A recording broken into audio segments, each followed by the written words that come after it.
একটা শান্তিপূর্ণ আন্দোলনকে নষ্ট করে দেবে। মুখ্যমন্ত্রী যতই করো টালবাহানা দিয়ে তোমায় দিতেই হবে। ঘরে বসে কান্না নয়, মাঠে নেমে লড়তে হবে। ঘরে বসে কান্না নয়, মাঠে নেমে লড়তে হবে। ঘরে বসে কান্না নয়।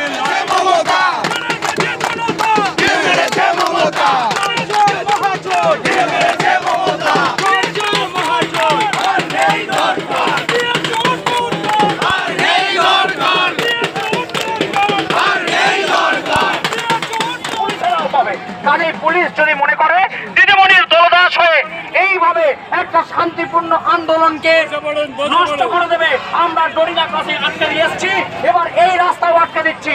দায়িত্ব নিয়ে বলছি, সবাই বসে পড়ুন, সবাই বসে পড়ুন, বসে পড়ুন, বসে পড়ুন, সবাই বসে পড়ুন। কলকাতা আজকে অবরুদ্ধ হবে, বসে পড়ুন।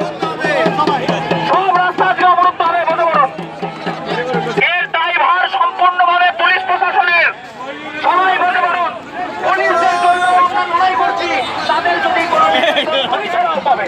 কাজে পুলিশ যদি মনে করে দিদিমণির দলদাস হয়ে এইভাবে একটা শান্তিপূর্ণ আন্দোলনকে নষ্ট করে দেবে, আমরা ডরিনা ক্রসিং আটকে দিয়ে এসছি, এবার এই রাস্তাও আটকে দিচ্ছি।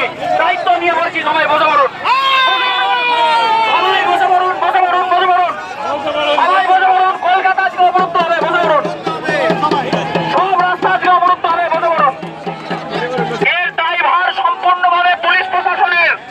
সবাই বসে পড়ুন। পুলিশদের জন্য আমরা লড়াই করছি, তাদের যদি কোনো